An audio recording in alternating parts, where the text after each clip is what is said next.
Hola queridos amigos, bienvenidos a su programa Lecciones para la Eternidad. Ya estamos en la lección número 12, estamos a punto de acabar, mas sin embargo todavía nos queda una lección. Así que yo lo animo a comentar, compartir y también le agradecemos a todas aquellas personas que nos siguen en las redes sociales y también hacen algunos comentarios, así que el Señor le pueda bendecir y podamos continuar preparándonos como pueblo, estudiando todos los días nuestras Biblias y teniendo este material de estudio que es una guía excelente cuando viene por temáticas, ¿sí? O por libros. Así que es una bendición. Bien, quiero también presentar, bueno, yo creo que eh, soy el menos que se presenta, ¿sí? Bueno, para aquellas personas que aún no saben mi nombre, pues ahí abajo aparece, mi nombre es Ronald Awan Yahuate. Y tengo aquí a mi compañero Joel Navarro, así que Joel, bienvenido. Gracias, Ronald. Estoy muy feliz de acompañarte una vez más en el repaso de la lección de la escuela sabática. Hemos ya estado un muy buen tiempo compartiendo juntos las lecciones. Para mí es una gran alegría, ya casi terminando el año. Sin embargo, aún estando juntos, aprendiendo del Señor, también somos muy agradecidos, que Ronald también es, agradecidos por aquellas personas que nos acompañan, quienes están orando por nosotros, porque fuera de los tiempos que nosotros podemos sacar para estudiar, es una alegría para nosotros estar aquí. Nos sentimos muy bendecidos con estudiar la Biblia y compartir eso poquito con cada uno de ustedes. Que Ronald, yo me encuentro muy feliz de estar contigo en esta ocasión. Tengo de hecho el mismo sentir porque, ¿verdad? Ya vamos más de un año y medio, un poco más, Ujú. creo que un año y medio para ser exactos. 6, 7 meses si no me equivoco, desde que hemos comenzado a compartir lecciones de escuela sabática. Yo estoy seguro también de aquellas personas que continuaron, ¿no? Justamente con nosotros también desde que hicimos algunos anuncios. Así que el Señor hasta aquí nos ha acompañado y estamos Ujú. seguros que aún nos continuará dirigiendo. Y bueno, quién sabe, al año continuamos y quién sabe, estaremos en otros lugares, no lo sé. Mas sin embargo, hasta donde el Señor nos permita, estamos aún con esa energía. Bien, vamos a comenzar con palabras de oración, así que si me puede acompañar, genial. Vamos a orar entonces. Oremos. Padre nuestro que estás en los cielos, te damos gracias en esta oportunidad. Agradecemos porque nos has acompañado durante más de un año y medio y aún continuamos.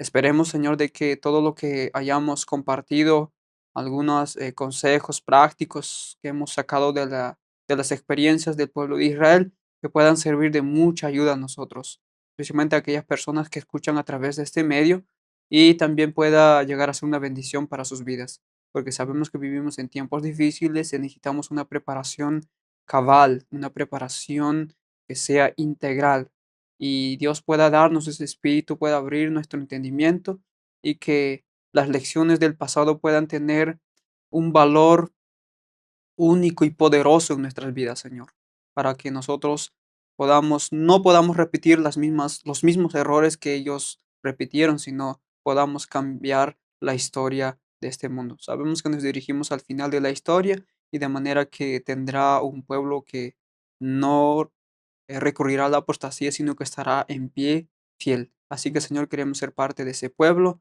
y en esta oportunidad ayúdanos a entender, Señor, y a mantenernos siempre fiel, así como tú eres fiel. Pedimos tu sabia dirección en el nombre bendito de Jesús. Amén. Bien, el título de esta semana es Dios es fiel, ¿sabe? De hecho, en toda la Biblia, en toda la historia bíblica, Dios siempre se ha mostrado fiel. Todas las promesas de Dios son fieles y verdaderas. Y la única razón por la que sus promesas demoraron en cumplirse no ha sido de hecho culpa de Ujú. Dios. Siempre el culpable ha sido el ser humano, las apostasías, la rebelión, las contiendas entre el pueblo, la falta de consagración han hecho que las promesas de Dios se cumplan a tiempo. Mas, sin embargo, en esta semana resaltaremos la absoluta fidelidad de Dios en el cumplimiento de sus promesas. Por más que se tarde, Dios siempre las cumple. Así que vamos a aprender algo interesante esta semana, que la fidelidad pasada sirve como fundamento para un solemne llamado a una lealtad futura. Porque ya hemos dicho, las lecciones del pasado nos enseñan mucho a nosotros, ¿sí? A no seguir esos mismos pasos, sino a cambiar un futuro o marcar la diferencia, eso sería la palabra.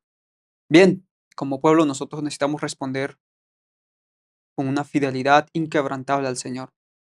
Así que bueno, vamos a entrarnos de hecho de lleno y la primera pregunta que queremos hacer es esta.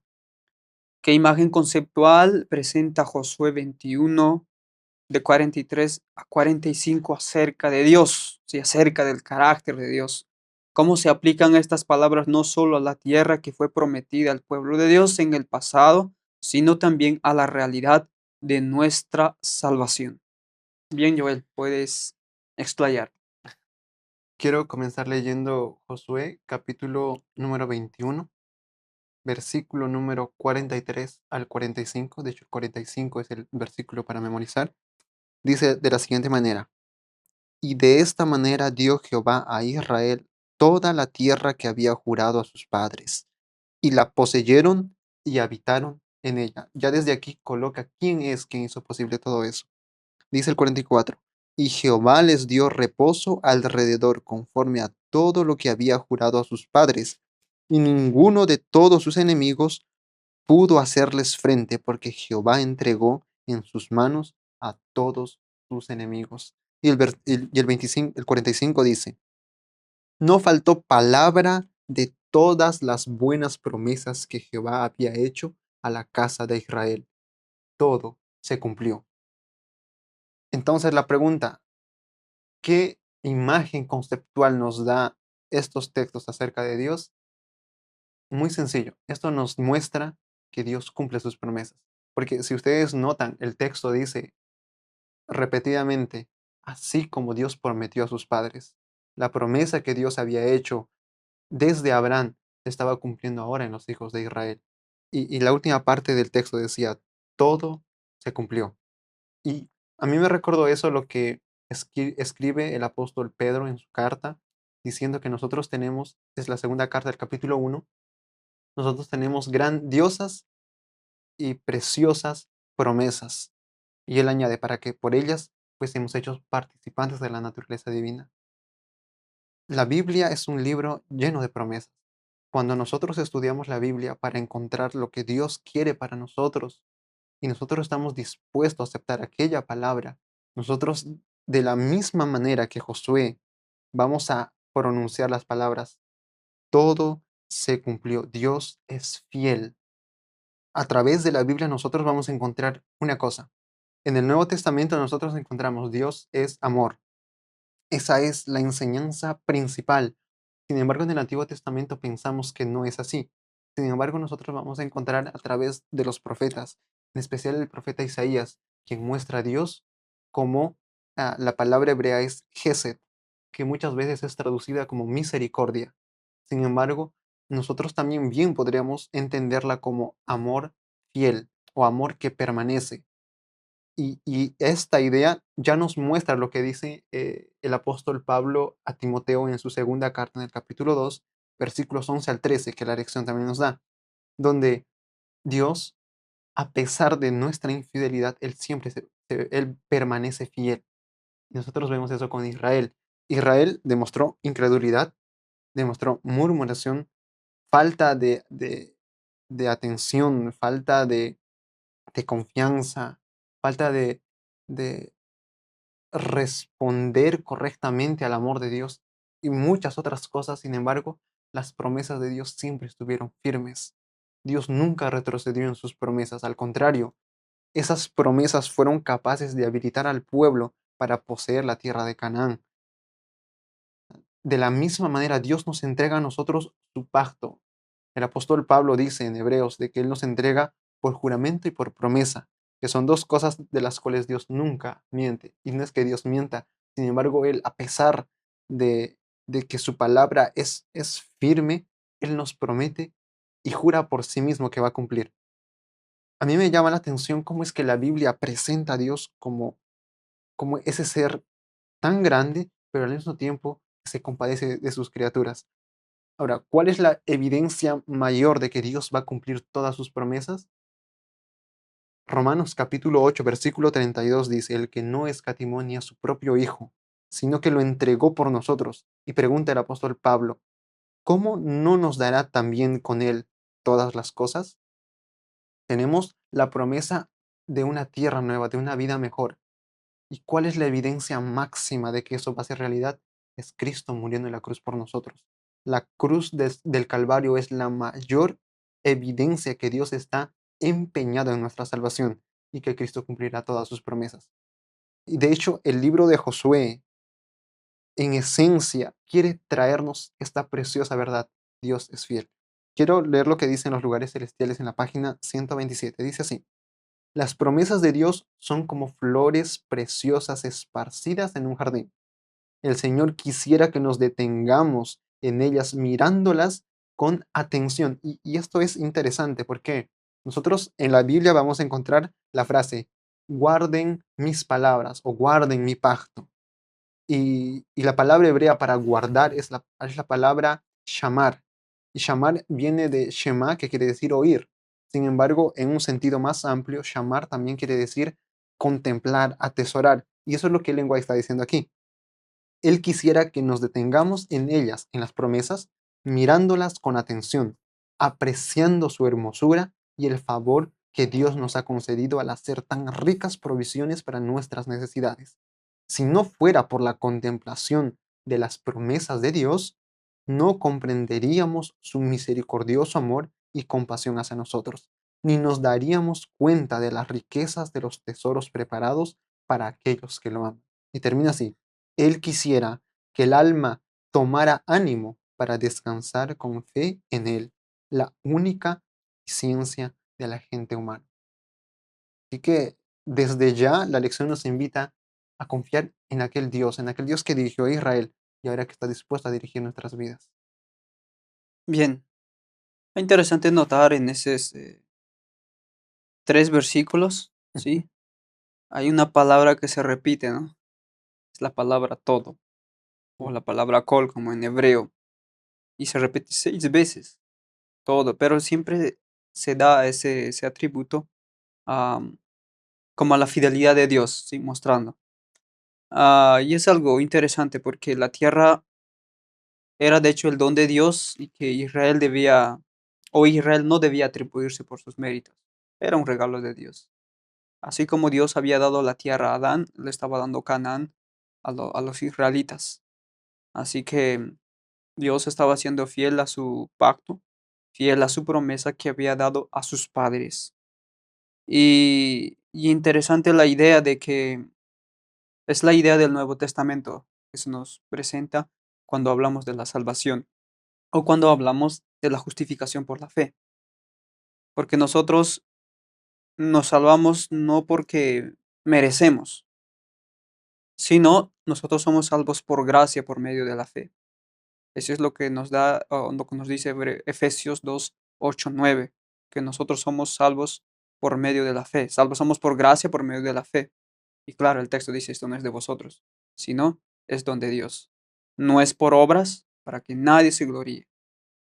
Segundo Timoteo también dice muy parecido, pero algo interesante. Dice, si morimos con Él, también viviremos con Él. Si sufrimos, también reinaremos con Él. Si lo negamos, Él también nos negará. Si somos infieles, Él permanece fiel. No puede negarse a sí mismo. O sea, por más que el ser humano intente negar al Señor, dice, Él siempre va a permanecer fiel. Por más que lo traiciones, Él siempre va a ser fiel. Así que es mejor morir en el Señor, si en caso nos llega esa oportunidad. Así que Dios es fiel en su palabra y todas sus promesas, como dice 2 Corintios 1:20, porque todas las promesas de Dios son en el sí y en el amén, por medio de nosotros, para la gloria de Dios. Ese es Dios. Dios es fiel, dio todo, y una de las características que notamos en estos versículos es Es un Dios que es fiel a pesar de la apostasía o la infidelidad de su pueblo. Como dijimos al principio, por más que Dios va a demorar en cumplir sus promesas, Dios lo va a cumplir, porque Él es fiel a lo que Él ha dicho. Ahora, otro punto que noté algo paradójico es la declaración que dice el versículo 23 de que Jehová dio a Israel toda la tierra. Sí, es muy paradójico. ¿Por qué?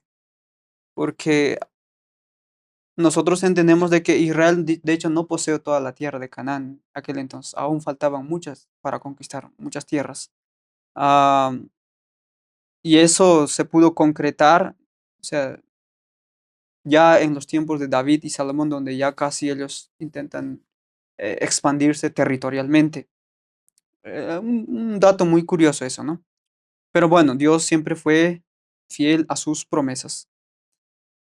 Así que nosotros sabemos de eso, de que depende de nuestra parte. Si nos mantenemos fiel a las promesas del Señor, el Señor va a cumplirlas en su tiempo correcto o en su tiempo de Él.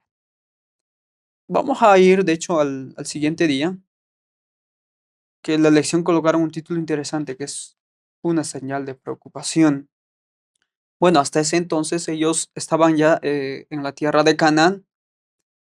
Sin embargo, la estabilidad como nación y la paz, la armonía, dependía de la fidelidad del pueblo de Dios, especialmente Ujú, la fidelidad a la obediencia a los requerimientos de Dios. Am, y de hecho ellos no debían estar en... Yo sé que Dios había dicho de que les daría reposo, pero recordemos que aún faltaban algunas conquistas. ujú. Faltaban expulsar algunas naciones que estaban más allá del territorio de Canaán. El Canaán debía extenderse para el pueblo de Israel. Así que nosotros encontramos en el capítulo 23 de Josué algunos puntos principales, especialmente porque Josué ahora es el que dice que, o les da una advertencia de que no había aún terminado la conquista. Entonces, la pregunta sería, de hecho la lección nos pone en la última parte, ¿sí? Pero basándose en ese texto de Josué 23, vamos a responder aquella pregunta que la lección nos plantea. ¿Qué similitudes existen entre la manera en que los israelitas conquistaron Canaán bajo el liderazgo de Josué y la forma en que los cristianos pueden vivir hoy Ujú. una vida espiritual victoriosa? Como ya mencionamos, por más que ellos ya estaban dentro de Canaán, aún no habían vencido de manera completa, aún había una lucha continua de expandirse, de eliminar al paganismo. Bien.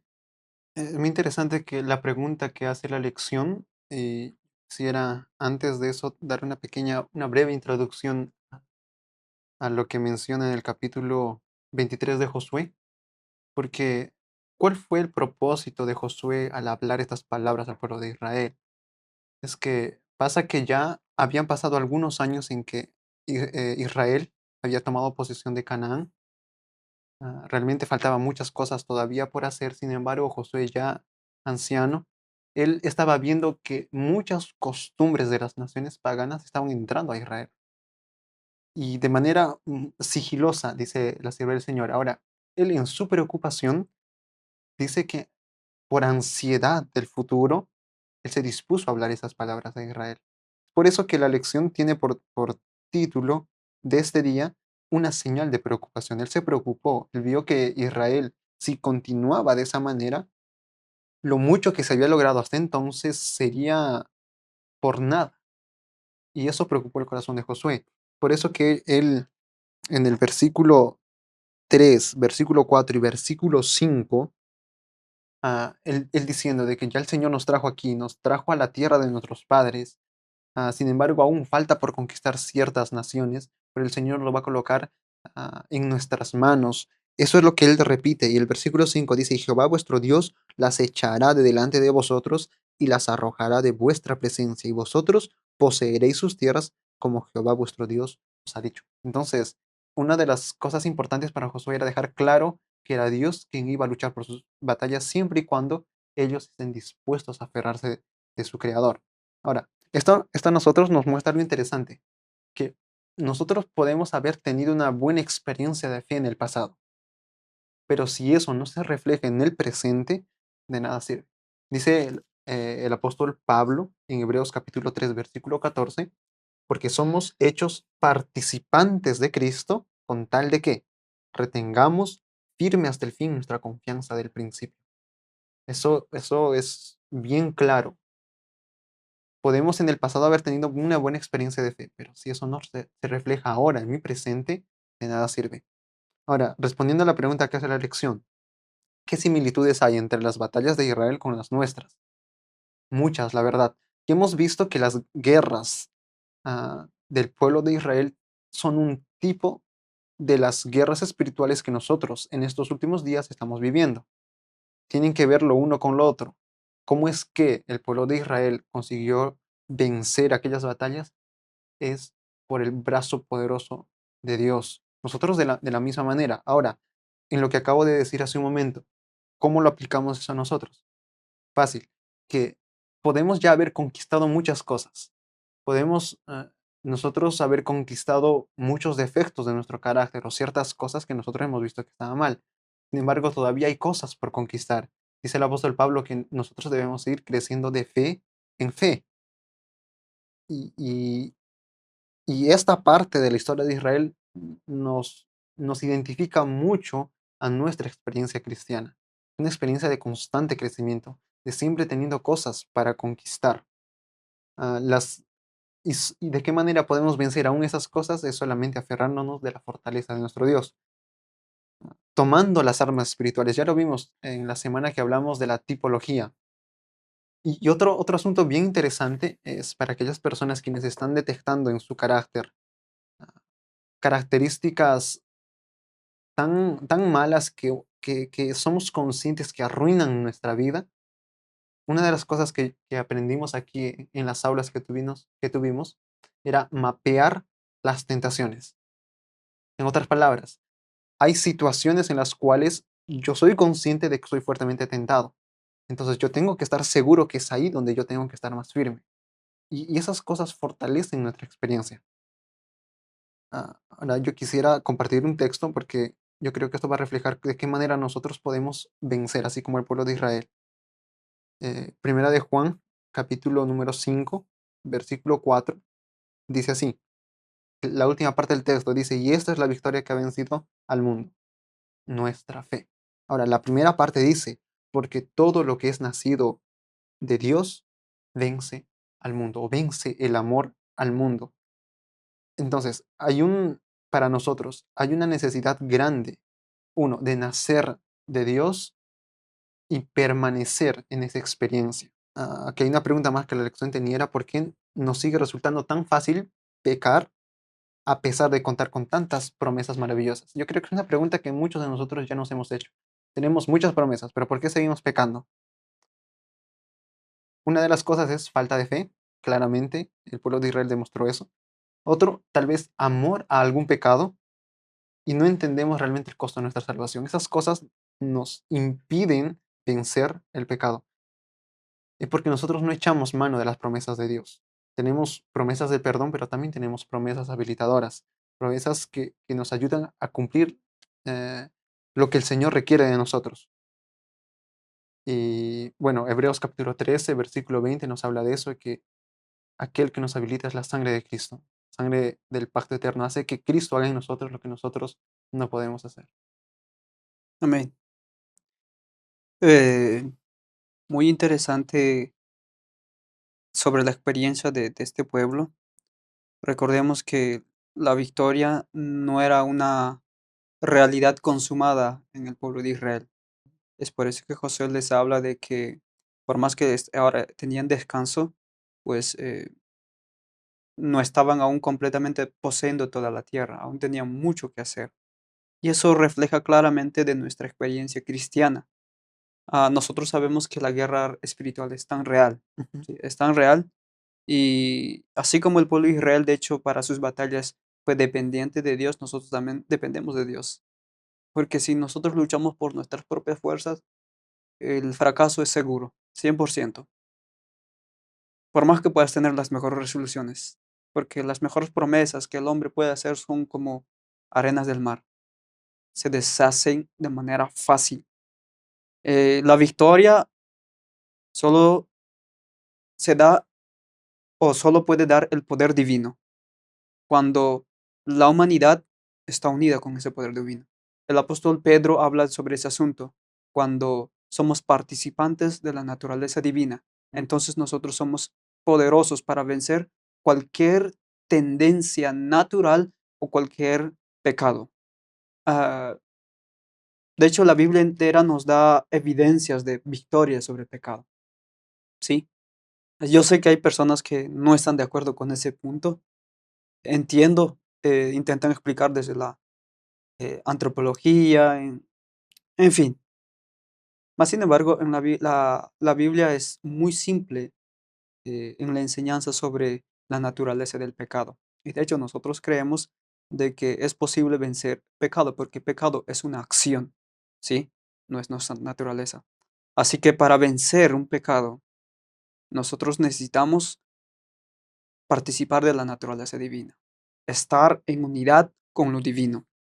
Y esto implica que el hombre, como bien mencionaste, ha de vestirse con todas las armaduras de Dios. Porque sin las armaduras de Dios, el enemigo te va a hacer, como dicen, papilla, ¿sí? Es una expresión que muchas veces se usa de manera muy común. Te va a hacer añicos. Y por último, de que quiero leer esta cita, Mensaje para los jóvenes, página 291, y concluyo con esto. Dice, toda la felicidad, la paz, el gozo y el éxito de ustedes en esta vida depende de la genuina y confianza y confiada fe en Dios. Esta fe inspirará verdadera obediencia a los mandamientos de Dios. Su conocimiento y fe en Dios son el más poderoso freno contra toda mala acción y el motivo de todo bien. Así que concluimos de que toda la felicidad, la paz, el gozo, el éxito o la victoria sobre el pecado depende de una fe verdadera que está dispuesto a aceptar todo lo que Jesús ha hecho por ti. Mientras más conozcas el carácter de Dios en su o en tu esfera, déjame decirte que tendrás más fe en ese Dios. Entonces estarás habilitado para luchar contra todo principado, contra todo potestad en las huestes celestes o en las regiones celestes. Porque no serás ahora tú solo luchando contra el mal, sino estará Cristo en ti luchando. Y cuando la batalla lucha a Dios, la victoria es segura. Esa es la enseñanza bíblica que nosotros encontramos. Dios siempre peleaba por su pueblo. Yo pelearé por ustedes. Y es la misma promesa también para nosotros, de que Dios peleará por nosotros, pero no fuera de nosotros, sino en nosotros. Eso va a ser la diferencia. Bien, pasamos al siguiente día, que es algo interesante que encontramos aquí. Límites definidos lo colocaron en la lección. Pero la pregunta es, ¿por qué Josué fue tan enfático en la prohibición de mezclarse con las naciones paganas Mm, o de tener alguna relación con esas naciones que circundaban fuera de Israel? sí. Fue muy, muy enfático Josué, fue, Mm, fue, fue, fue firme, ¿no? La palabra. sí, sí. Y de hecho no fue solo Josué, nosotros podemos ver a través de la Biblia, fueron, por ejemplo, en la reforma que hizo Nehemías, fue bien claro ese asunto Ujú, también. Nosotros podemos ver en el Nuevo Testamento de una manera aplicada para ese tiempo, lo que dice en 2 de Corintios capítulo 6 versículo 14, no os unáis en yugo desigual con los incrédulos. Es el mismo principio. Y la pregunta es, ¿por qué Dios es tan enfático en ese asunto? ¿Por qué Dios tiene cuidado con eso? ¿Será que Él quiere mantener o Él quería mantener a Israel como la pureza étnica, la pureza de aquellas personas? ¿Será que Dios quería promover eso? Y a veces nosotros nos equivocamos al intentar interpretar esos textos. Y no, no tiene nada que ver con eso, al contrario, Dios tenía el deseo de que todos fueran una sola familia. Sin embargo, había un peligro en que los israelitas dieran en matrimonio a sus hijos con las otras naciones. Por eso que ah, es Josué capítulo 23, versículos 12 y 13. Josué va a hablar de que no debieran entregar a sus hijos en matrimonio mezclándose con los incrédulos o mezclándose con las naciones cananeas. ¿Por qué? Porque ya hemos visto, la idolatría es un peligro muy grande. La idolatría, sin que fuera perceptible en el momento, eso aparta grandemente de las personas de Dios. Nosotros podemos ver eso en Romanos capítulo 1, que es lo que nos lleva el adorar a otros dioses, aún el dañar nuestro cuerpo. Y era tan terrible que Dios sabía muy bien lo que iba a traer y es por eso que Él dice, no lo hagan. Es más, la ley de Moisés mostraba cómo es que una persona de otra nación podía incluirse en el pueblo de Israel. No porque el pueblo de Israel era la salvación, sino que ahí tú ibas a ser parte de la adoración que Dios había establecido en ese entonces. Por causa de la unión con las otras naciones, ellos, o sea, el pueblo de Israel, serían grandemente influenciados en cuanto a la idolatría y también en cuanto a su ideología de Dios. Y nosotros tenemos mucha evidencia textual de eso, porque la Biblia nos va a mostrar cuál fue el resultado de que haya esa unión con las naciones paganas. Vamos a ver que reyes fueron influenciados del mismo Salomón, una persona que era caracterizado por su sabiduría, sin embargo, fue influenciado por causa de sus esposas. Y era tan terrible la influencia que él llegó a construir un altar para Baal. Imagínense, era Salomón, pero Dios, ya viendo eso desde antes, Él les dice, no lo hagan, porque Dios quería permanecer un pueblo con la identidad de hijos de Dios.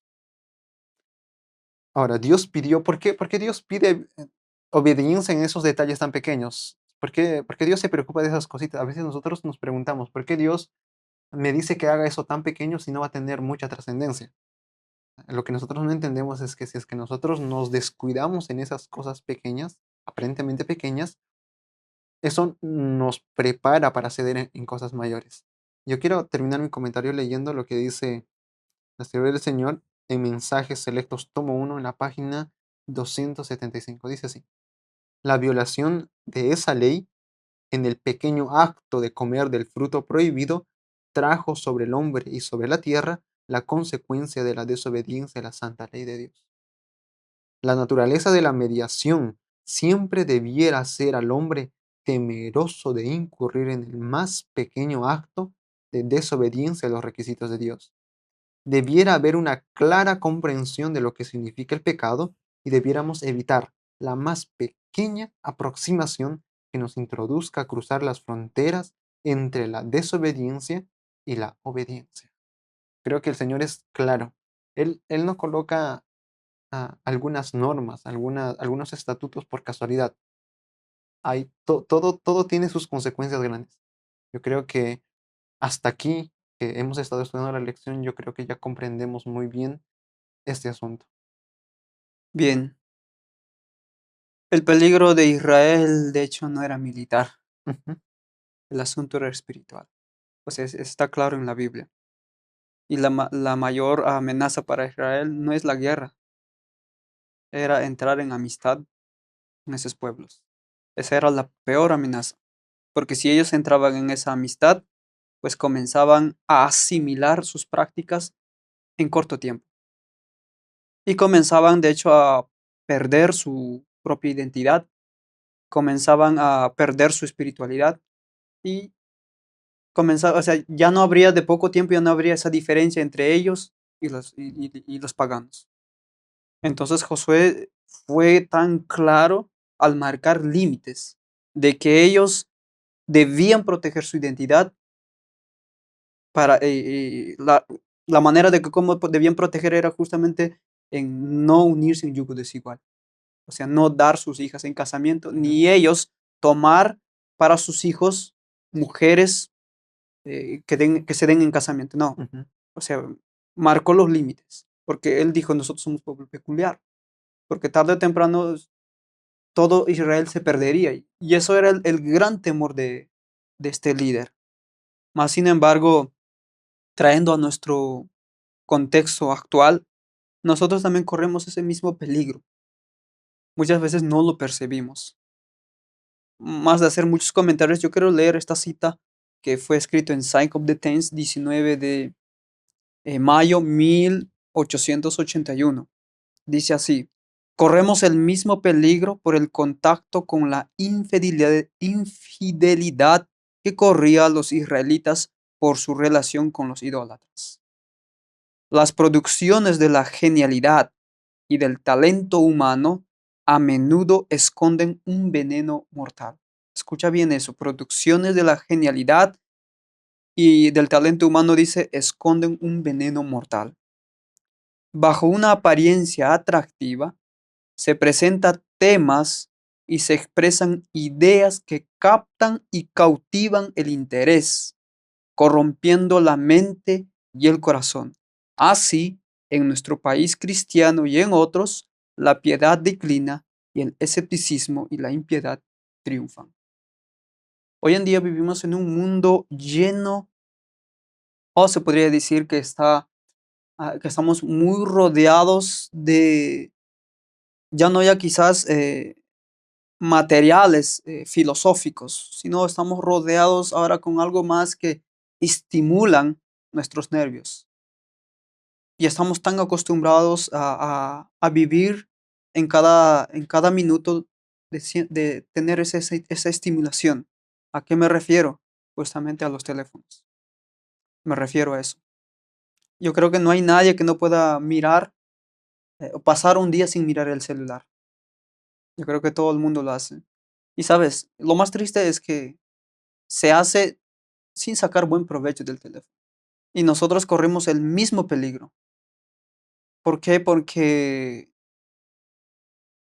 tarde o temprano seremos arrastrados, tarde o temprano comenzaremos a tener menos gusto por las cosas del Señor, porque las cosas que vamos a estar viendo todos los días, que no son tan edificantes, que no nos llevan al cielo, nos irán apartando poco a poco.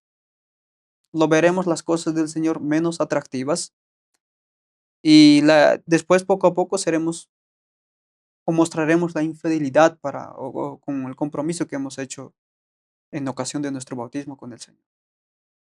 De manera paulatina nos apartará de las cosas sagradas el consumo del teléfono, que no es tan constructivo, sino hay, qué sé yo, puede ser videos de corto tiempo, como TikTok es el muy famoso, algunos videos que no edifican realmente, solo son videos muy absurdos. Yo sé que la gente considera como cultura, arte hoy en día. Sin embargo, para los cristianos no tiene sentido. Así que cuando nosotros miramos la experiencia pasada, decimos, mira cómo ellos fracasaron, mira cómo Salomón, mira cómo David, mira cómo Sansón fracasó. Pues nosotros corremos el mismo peligro, el mismo peligro. Y Josué vio de antemano ese peligro. Y él prohibió imitar sus prácticas, prohibió casarse con ellos. Y me pregunto, ¿cuánto más nosotros hoy deberíamos estar alertas sobre esos asuntos? Parece que no percibimos esa realidad hoy. Parece que estamos tan mezclados que ya nos parece todo normal. Pero déjeme decirle, yo creo que es tiempo de despertar, como dice el apóstol Pablo. La noche está avanzada. Necesitamos despertarnos y alimentar esto, no con cosas que no tengan sentido, sino con cosas que realmente sean edificantes, que nos lleven al cielo. Así que no perdamos tiempo en cosas que nos están apartando de las cosas del Señor. Así que el Señor le pueda ayudar si tiene esa experiencia. ¿Por qué les digo eso? Porque yo mismo experimenté, mientras te enfocas más ahí, te irás apartando de manera paulatina y empezarás a perder el gusto por las cosas del Señor. Dios no quiere eso, así que enfócate en lo que realmente es edificante, porque nosotros como pueblo tenemos una misión que cumplir, tenemos nuestra propia identidad. Nosotros somos representantes de Dios aquí en la tierra y hemos de marcar la diferencia realmente. Así que toma esos consejos y estoy seguro que le va a ayudar. Considéralo. Joel habló, mapea, ¿no? Es un punto muy interesante. Vamos a pasar al siguiente día, que es la ira del Señor. Am, bien, vayamos directo a la pregunta. ¿Cómo debemos interpretar las descripciones de la ira de Dios y su justicia retributiva en Josué 23, 15 y 16? Y de hecho, en otras partes de Ujú. las Escrituras también, porque muchas veces se conoce al Dios del Antiguo Testamento como el Dios más severo, ¿sí? Mas, sin embargo, es el mismo Dios del Nuevo Testamento también. Bien, Joel, Sí. puedes responder. En primer lugar, quiero dejar claro es que la ira de Dios no es una reacción emocional o una reacción de venganza de Dios. Eso tiene que quedar bien claro porque Dios no se deja llevar solo por una emoción. Y otra cosa que a través de las lecciones que hemos estado estudiando, hay algunas que vinieron específicamente de esas. Si no estoy mal, es la lección que decía, hablando de la justicia de Dios, que la ira de Dios es una respuesta de su santidad y de la justicia contra el pecado y el mal. Y eso es bien claro. Ahora, teniendo eso en cuenta, quiero leer Josué capítulo 23, versículo 15. Dice así, pero así ha venido sobre vosotros toda palabra buena que Jehová vuestro Dios os había dicho. Entonces, Josué está diciendo bien claro, dijo que Dios ha sido fiel en todas las promesas que él hizo. Ahora, ¿qué más dice? También traerá Jehová sobre vosotros toda palabra mala hasta destruiros de sobre la buena tierra que Jehová vuestro Dios os ha dado. Es interesante ver que Dios, así como es fiel en traer bendición, en cumplir su promesa, también Dios es fiel en hacer justicia. Como ya dijimos, justicia en el sentido de responder a su santidad, a su propia santidad, de hacer que las cosas no se salgan de control, no hacer de que algunas personas humillen a otras, con el sentido de cuidar a aquellas personas quienes aman a Dios y cuidar de ellas mismas también, porque las mismas naciones se degradaban a tal punto de hacerse daño. Entonces Dios tenía que intervenir. Entonces, cuando nosotros vamos a ver eso en el libro de Josué, él dice, así como las cosas buenas vinieron, las cosas malas, si ustedes se apartan, van a tener que venir, porque ellos eran un pueblo que había recibido mucha luz. Ahora, la lección nos da varios textos hablando de la ira de Dios y cómo nosotros podemos entender con, qué es la ira de Dios en un pensamiento bíblico. Sin embargo, yo quiero mostrar solamente un texto que está en Romanos capítulo número 1, versículo 18. Romanos capítulo 1, versículo 18, porque hay una declaración bien interesante que el apóstol Pablo escribe y es bien clara.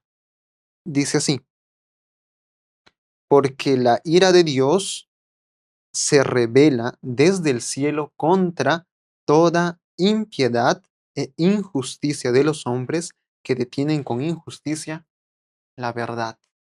Yo solo quería traer ese texto porque este texto es bien explícito en demostrar sobre qué y sobre quiénes se revela la ira de Dios. Dice sobre toda impiedad y sobre toda injusticia de los hombres. Impiedad, la palabra griega acevela, que en sí quiere decir falta de reverencia a Dios. Eso es impiedad. O, en otras palabras, algo irreligioso, que no tiene nada que ver con Dios. Y por el contexto nosotros vemos que aquellas personas quienes están sumidas en la idolatría, que hacen daño a su cuerpo, que teniendo evidencias de la existencia de Dios, ellos adoran a las criaturas. Entonces, ese tipo de personas. Después dice injusticia. ¿Qué es injusticia? Es sencillamente falta de conducta recta, que en el griego es adiquía, o falta de hacer lo malo. Simplemente es eso, es tan sencillo como eso, hacer lo que está mal. Y nosotros con eso ya podemos ver muchas cosas.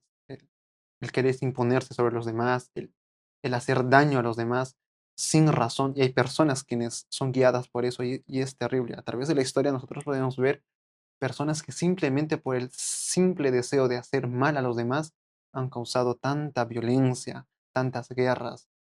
Solo por mencionar algunos emperadores romanos, que por el simple hecho de sentirse Dios y que los cristianos, ellos ah, que tenían su religión basada en la adoración solamente al Dios verdadero, ellos por el simple hecho de que ellos pensaban diferente los mandaban matar. Y ese tipo de actitud, dice la Biblia que la ira de Dios se revela sobre esa actitud. ¿Por qué? Porque aquellas personas que con injusticia hacen que la verdad no llegue a los demás, nos quiere decir que es una representación equivocada de lo que es Dios, trae oscuridad no solamente a mi corazón, sino también a las personas que me rodean. Y eso nosotros podemos ver claramente a través de la historia. Otro punto, que la ira de Dios nos es presentada en la Biblia como una evidencia de que Dios es el juez que defiende la causa de la justicia. Y eso es interesante, porque muchas veces se preguntan las personas por qué Dios no interviene en ciertos asuntos de nuestra vida. ¿Por qué? Ahora nosotros tenemos que entender realmente Dios es juez, es el juez soberano. Sin embargo, nosotros también vemos cómo es que Dios intervino muchas veces en la historia de la humanidad. Vemos los antediluvianos, vemos Sodoma y Gomorra, vemos las naciones cananeas. Dios tuvo que intervenir. Realmente era necesario intervenir y Dios lo hizo. Y lo hizo con esa ira que la Biblia nos menciona, la ira de Dios. Ahora, ¿por qué no interviene en otros asuntos? Es porque nosotros vamos a llegar a comprender eh, que allá en la eternidad que esas cosas tenían un propósito de ser. Dios los permitió porque había una razón de ser. Ahora, terminando simplemente el comentario, quiero leer lo que dice en la matutina, la maravillosa gracia de Dios que va a enfrascar eso que estoy diciendo. 12 de febrero dice, aunque el divino soberano soporte con paciencia la maldad, no puede ser engañado y no callará para siempre. Su autoridad y supremacía como príncipe del universo deben ser reconocidas y las justas demandas de su ley vindicadas. Y termina así.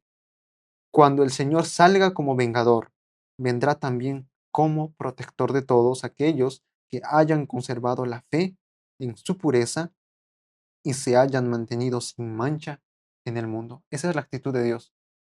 Eh, Apocalipsis menciona de la ira de Dios, pero lo va a hacer de esta manera, como protector de todos aquellos quienes han decidido mantenerse en lo que es correcto. Bien, yo creo que diste una explicación tan clara sobre la ira de Dios. Y el último punto que quiero agregar yo también, yo creo que la ira de Dios eh, debe ser entendida como un llamado al arrepentimiento.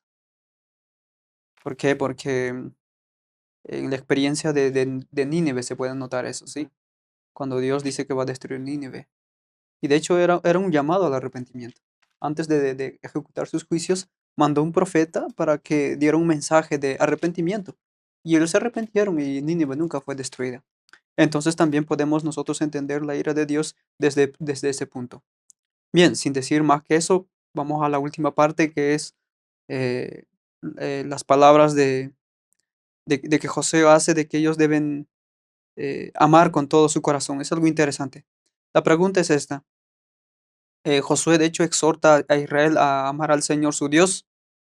Eh, Sin embargo, la pregunta es, uno, antes de hacer esta pregunta, nosotros sabemos que el amor no puede forzarse, ¿sí? Yo creo que todo el mundo lo sabe eso.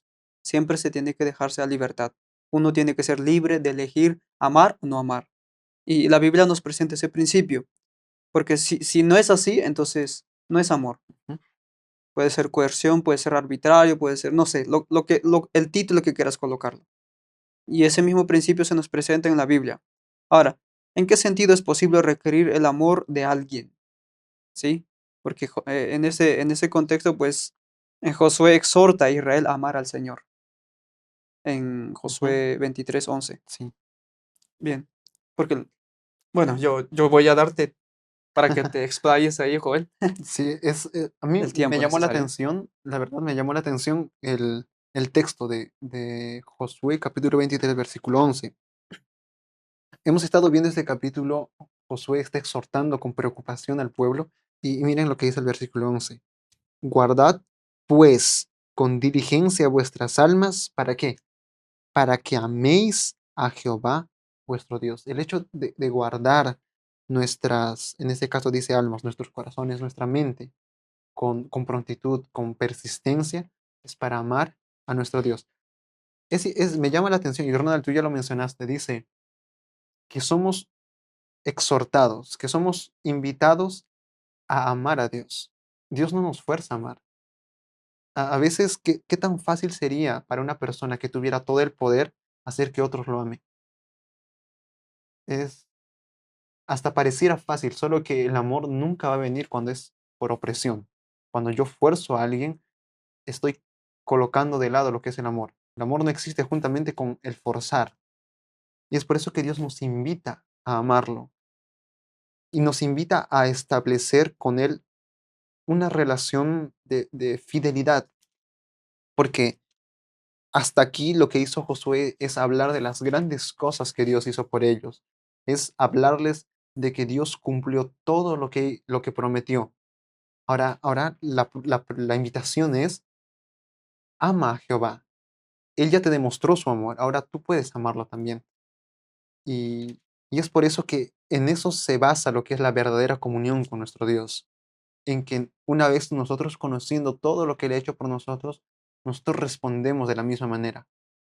La respuesta humana al amor de Dios es la fe, y la fe es manifestada también en la obediencia a lo que Dios ya ha establecido. La verdadera obediencia está basada en lo que Dios hizo por el pueblo, lo que Dios hizo por mí. Esa es la verdadera obediencia. No quiere decir de que yo voy a obedecer para que Dios me dé sus bendiciones, para que Dios no me haga mal, para que Dios no venga y venga con su ira. Esa no es la verdadera motivación. La verdadera obediencia está basada en el amor.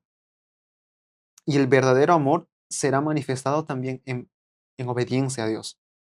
Primera de Juan, capítulo 4 versículo 19 dice, es un texto conocido, nosotros le amamos a Él porque Él nos amó primero. Y eso es lo que Dios estaba haciendo acá, por medio de Josué, al pueblo. Esto es lo que estaba transmitiendo. El Señor los amó primero. Ustedes son esa nación que el Señor quiso colocar aquí, en medio de en medio de esta tierra que Dios les ha dado. Ahora, la invitación era, permanezcan en esa fe, permanezcan en ese amor, en esa misma fidelidad. Y ahora la invitación es, ahora amen al Señor. ¿De qué manera nosotros demostramos el amor a Dios? El mismo Jesús decía en Juan capítulo 14, versículo 15, si me amáis, guardad mis mandamientos. Esa es la forma de demostrar amor a Dios. ¿Y cuál es la clave? ¿Cuál es el, el- el- el la clave para hacer esto? ¿Cómo nosotros podemos tener esa relación, esa comunión con nuestro Dios? Una comunión de obediencia, de fidelidad. La clave es hacer de Dios nuestra fuerza. Como decía el título de este día, es aferrarnos de Dios. Hacer que aquellas promesas que Él nos ha dado sean una realidad en mi vida. Yo permitiendo que Él trabaje en mi corazón. Porque el hecho de yo expresar obediencia es un trabajo que Él hace en mi corazón. La promesa del pacto eterno que está en el libro de Hebreos, en Jeremías capítulo 31 también, nos habla de que Él va a hacer en nuestro corazón, Él va a colocar nuestro corazón en conformidad a su ley, Él va a escribir su ley en nuestro corazón. Y nosotros, ¿por qué no permitirle hacer ese trabajo? Quiero terminar leyendo lo que dice en la matutina Cada día con Dios, 4 de julio. Dice, no se conoce un solo caso en que Dios haya ocultado su rostro para no oír las súplicas de su pueblo. Cuando todo otro recurso falló, Él fue siempre un pronto auxilio en cada emergencia. Quiera Dios bendecirla, querida alma pobre, sacudida y maltratada. Aférrese de su mano, no la suelte, la llevará usted, a sus hijos y a todas sus penas y pesares si está dispuesta a depositarlas sobre Él. Y esa es la clave, estar dispuesto a colocar todo en las manos de Dios. La invitación final de José fue básicamente eso. Amen al Señor, depositen toda su confianza en Él. Ya vieron cómo es que Dios mostró su fidelidad. ¿Por qué no nosotros no mostrar la fidelidad también al Señor? Bien, la idea bíblica de amar a Dios se basa en lo que Dios ha hecho por nosotros, lo que Él ha hecho. Y si nosotros revisamos el libro más conocido de la Biblia, incluso si toda la Biblia se resumiese, se resume en ese versículo que es Juan 3:16. porque de tal manera amó Dios al mundo, que ha dado a su Hijo unigénito. Cuando tú lees ese versículo de manera continua y repetida, te das cuenta que la iniciativa de amar no fue tuyo, fue de Dios. Él dio la iniciativa de amarte. Y es más, para que tú lo ames, Él no te pidió a ti que lo amaras primero, sino que Él mostró o lo dio a su Hijo para que tú lo amaras. Al dar a su Hijo en la cruz del Calvario, yo estoy seguro que todas tus facultades del ser se van a despertarse, porque vas a ver un Dios que realmente ama a alguien que no merece. Y eso es lo que Dios ha hecho. Entonces nosotros en Juan 3:16 justamente encontramos eso, de que Dios no te está pidiendo amar de manera forzada, sino porque Él ya lo ha mostrado, ya ha hecho algo por ti. Entonces, la idea de que amemos al Señor justamente se basa en eso, en su gran misericordia y en su amor, que Él ya mostró en la cruz. Y es justamente, eso era la razón de que José también le dice, amen al Señor con todo su corazón, porque hasta ahí entonces, ¿qué es lo que ellos no habían visto de todo lo que Dios ha hecho por ellos? Lo vieron muchas cosas, de cómo Dios les ayudó en la conquista de Canaán. Ahora, la generación anterior vio aún muchas cosas, de cómo los sacó de Egipto, de cómo los hizo cruzar el Mar Rojo, de cómo les dio agua en el desierto, de cómo les dio maná, de cómo los acompañó con columna de nube durante el día y columna de fuego durante la noche. O sea, ellos vieron eso, de manera que ellos tenían evidencias suficientes para amar al Señor. Es por eso que Josué es tan enfático y dice, amad al Señor, elijan amar. Y de hecho Dios nunca nos va a obligar, siempre nos va a elegir a nosotros que decidamos de manera libre, pero en lo que Él ya ha mostrado. Así que su amor se basa en evidencias, no en obligaciones o forzar la conciencia de uno. Bien, que el Señor le pueda bendecir en el estudio de esta semana y puedas tú también compartir en la clase bíblica o en grupo pequeño. Así que aprendan, crezcan en conocimiento, así como nosotros también disfrutamos, de hecho, de lo que aprendimos de estas hermosas lecciones. Nos vemos la semana que viene. Dios le guarde. IAG, juntos avanzaremos.